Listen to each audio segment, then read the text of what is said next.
झारखंड में PM Narendra Modi CM face का ऐलान कर सकते हैं। जी हां, मिली जानकारी के अनुसार पीएम नरेंद्र मोदी बहुत जल्द ही झारखंड से सीएम फेस का ऐलान कर सकते हैं। जो जानकारी अभी हमें प्राप्त हो रही है कि 15 सितंबर को कोल्हान की धरती में पीएम नरेंद्र मोदी आ रहे हैं। वहां पर उनका राजनीतिक और सरकारी कार्यक्रम है। 2 वंदे भारत जो ट्रेन है उससे रवाना करेंगे, फिर वहां पर जनसभा करेंगे। इस वक्त हमारे जो सहयोगी हैं निरंजन जी इस वक्त हमारे साथ मौजूद हैं। शंखनाद हो गया है। पीएम नरेंद्र मोदी 15 सितंबर को कोल्हान में जनसभा को संबोधित करेंगे। कैसे रणनीति बनाई जाए इस पर विचार करेंगे, क्या कहेंगे?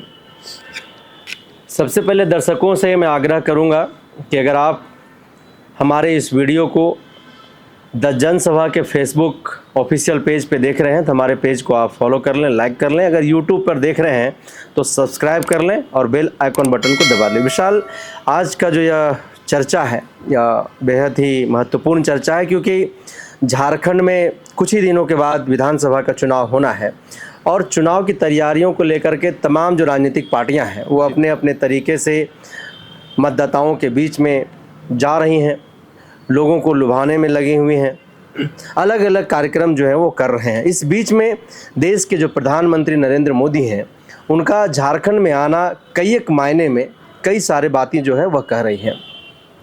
यह कहने भर के लिए है कि वह वंदे भारत ट्रेन को जो है वह ग्रीन सिग्नल दिखाएंगे, झंडा दिखाएंगे। उसके बाद वहाँ पर एक कार्यक्रम का जो है वो संबोधन भी करेंगे जी। अपने कार्यकर्ताओं को वो कुछ कहेंगे, कुछ संदेश देंगे। लेकिन इस बीच में जो सबसे बड़ी बातें निकल करके आ रही है कि सीएम का चेहरा का भी वो घोषणा कर सकते हैं। झारखंड में अभी 4 सीएम का चेहरा भाजपा के पास है, पूर्व में 3 और चंपई सोरेन जाने के बाद 4। तो ये 4 सीएम में से कौन होगा चौथा सीएम, इस पर 15 तारीख को देश के प्रधानमंत्री नरेंद्र मोदी कहीं ना कहीं विराम लगा देंगे। यह तय हो जाएगा कि भारतीय जनता पार्टी का सीएम का चेहरा झारखंड में कौन होगा। हेमंता बिस्वा एक तरफ जहां मधु कोड़ा का नाम का जिक्र किया है कि झारखंड में बड़े नेता हैं, तो एक 5वां भी सीएम कहीं ना कहीं वो ये कहे जा सकते हैं झारखंड में कि यह भी नेता जो है वह सीएम का चेहरा हो सकते हैं। विशाल, अच्छा, मेरा यह सवाल भी है और इसके पीछे विश्लेषण भी छिपा पड़ा है। कल यानी जो जिस प्रकार से भारतीय जनता पार्टी प्रदेश कार्यालय में हिमंत बिस्वा शर्मा का आगमन हुआ, उन्होंने प्रेस कॉन्फ्रेंस किया, चुनाव समिति की बैठक हुई, यानी कि रणनीति बन चुकी है। पीएम नरेंद्र मोदी का 15 सितंबर को वहां पर जमशेदपुर में कार्यक्रम होगा। वहां पर वो चंपई सोरेन से मुलाकात करेंगे, लोबिन हेम्ब्रम से भी मुलाकात करेंगे। साथ ही साथ अर्जुन मुंडा और बाबूलाल मरांडी भी इस कार्यक्रम में मौजूद रहेंगे। यानी पीएम नरेंद्र मोदी, ऐसा कहा जाता है कि वो पहले ही भाप लेते हैं कि कैसे हमें रणनीति तैयार करना है और जो लक्ष्य है उस पर कैसे अमल होना है। तो जो अंदर की जो बात है भारतीय जनता पार्टी की, यानी कहीं ना कहीं जो सीएम फेस कौन होगा इसकी चर्चा जोरों पर है और जो पूरा एजेंडा है वह तैयार कर लिया गया है। तो क्या भारतीय जनता पार्टी चंपई सोरेन पर दांव खेलेगी या फिर बाबूलाल मरांडी के ऊपर या फिर अर्जुन मुंडा बाजी मार ले जाएंगे? देखिए, नरेंद्र मोदी भारत की राजनीति में एक बड़े चाणक्य के तौर पर भी जाने जाते हैं। डिसीजन मेकर हैं, वो क्विक डिसीजन लेते हैं। विशाल, इससे कतई इनकार नहीं किया जा सकता है। लेकिन झारखंड के परिप्रेक्ष्य में जो बातें अब तक कही गई है, कहीं ना कहीं 100% जो है वो धरातल पर ठीक नहीं दिखाई देता है।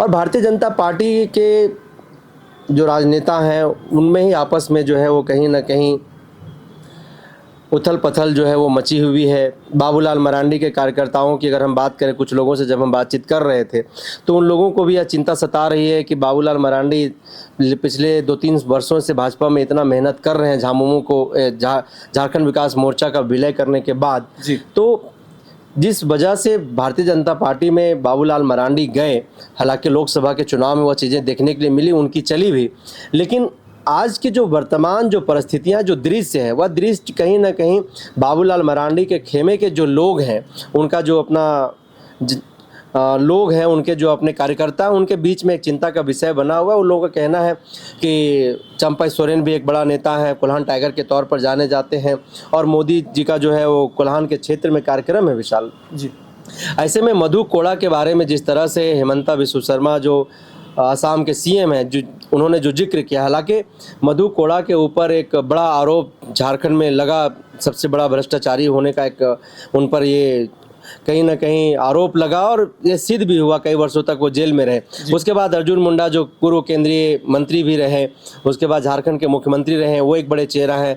इस बीच में एक बड़ा चेहरा और जो है रघुवर दास, जो झारखंड में सबसे सफल सीएम के तौर पर भी कहीं ना कहीं लोग कहते हैं कि झारखंड में एक अलग विकास की गाथा किसी ने लिखने का काम किया, तो वह रघुवर दास थे। तो ये जो 4-5 सीएम का चेहरा है, इस सीएम के चेहरा के बीच में कौन बाजी मार जाएगा, इस पर अभी अटकलें जो है वह स्पष्ट नहीं हो पाई, क्योंकि हर किसी का अपना एक अलग अलग गुट है। विशाल, बाबूलाल मरांडी का अलग गुट है, अर्जुन मुंडा का अपना अलग गुट है, मधु कोड़ा का अपना अलग गुट है, उसके बाद चंपई सोरेन जो अभी झामुमो छोड़ करके भाजपा में गए, उनका अपना अलग गुट है, रघुवर दास का अपना एक अलग गुट है। उसके बाद कई ऐसे बड़े नेता भाजपा में हैं झारखंड में, जिनका अलग अलग अपना दल है, अपना अपना गुट बना करके वो रखे हुए, सबके अपने कार्यकर्ता हैं और वो कार्यकर्ता उन्हीं का सुनते हैं जो वो कहते हैं।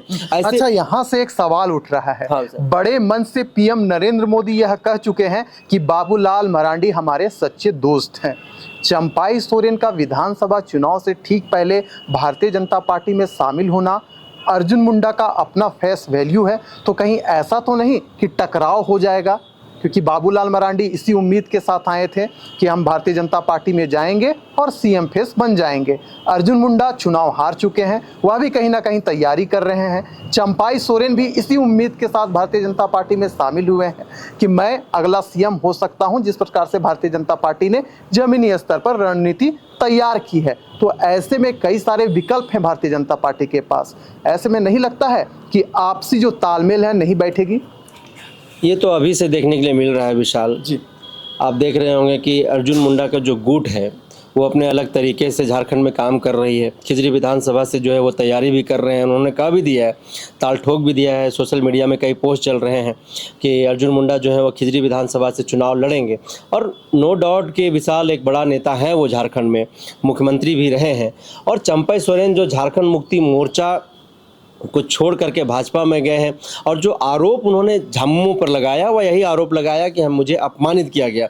तो अपमानित करने के पीछे का जो तथ्य झामुमो छोड़ने के बाद जो उन्होंने लगाया है चंपई सोरेन ने, वो यही लगाया कि मुझे वहाँ अपमानित किया गया है, क्योंकि मुझे मुख्यमंत्री कुर्सी दी गई थी, मैं मुख्यमंत्री बना, लेकिन बिना मुझे कोई सूचना का मुझसे जो है इस्तीफा भी लिखवा लिया गया। ऐसा उन्होंने बातें कही।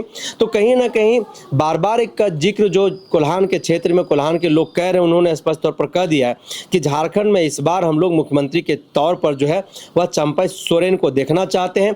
चंपई सोरेन ही मुख्यमंत्री हों, भाजपा चंपई सोरेन के चेहरे पर झारखंड में चुनाव लड़े, तभी झारखंड मुक्ति मोर्चा के बराबर में आकर के वो लड़ाई लड़ सकते हैं।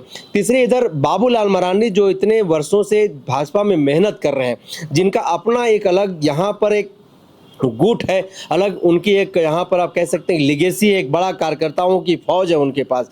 और लोकसभा के चुनाव में हालांकि बड़ी सफलता तो अर्जित नहीं कर पाए। 5 लोकसभा सीट जो अनुसूचित जनजाति का है वहाँ पर उनको हार झेलनी पड़ी, लेकिन विधानसभा के चुनाव में फिर से बाबूलाल मरांडी प्रदेश अध्यक्ष होने के नाते एक बड़ी जिम्मेवारी होगी उनके ऊपर। तो बाबूलाल मरांडी के कार्यकर्ता भी ये ताल ठोक रहे हैं कि इस बार यहाँ झारखंड में अगर कोई चेहरा होगा तो वो बाबूलाल मरांडी होगा। और बाबूलाल मरांडी को जिस तरह से आप कह सकते हैं कि दुमका से जो लड़ाने की तैयारी भाजपा की चल रही, उनके कार्यकर्ता कह रहे हैं, तो कहीं ना कहीं आपसी टकराव तो स्पष्ट दिखाई दे रहा है। आप अभी से यह जो है सिलसिला शुरू हो गया है विशाल। ऐसे में प्रधानमंत्री नरेंद्र मोदी जब 15 सितंबर को कोल्हान के धरती पर आएंगे, वो कई बातों को जब वो स्पष्ट तौर पर संबोधन करेंगे, तो कहीं ना कहीं यह भी बातें कही जा रही है या फिर लोग यह कह रहे हैं कि वहां से वो एक सीएम का चेहरा जो है उसका घोषणा करेंगे। ऐसे मधु कोड़ा के ऊपर भी लोग सवाल खड़ा कर रहे हैं कि जिस भ्रष्टाचार के खिलाफ प्रधानमंत्री लड़ाई लड़ते हैं, हर मन से हुंकार भरते हैं विशाल, क्या वैसे में यह मान लिया जाए? झारखंड के लोग ये कह रहे हैं कि मधु कोड़ा भाजपा में जाने के बाद वॉशिंग मशीन में धुल गया। इसका जवाब भी उस दिन झारखंड के लोग चाह रहे हैं कि प्रधानमंत्री मधु कोड़ा के ऊपर भी वहां से कुछ बोले, या फिर लोग कुछ ये भी कह रहे हैं कि हो सकता है कि मधु कोड़ा को ही जो है झारखंड में सीएम का चेहरा जो है मोदी बना सकते हैं। चलिए, तो राजनीतिक पंडितों का भी आकलन है कि पीएम नरेंद्र मोदी के संबोधन में ही झारखंड का सीएम फेस छिपा होगा। तो जरूरत है इसे ढूंढने की। फिलहाल दीजिए हमें इजाजत।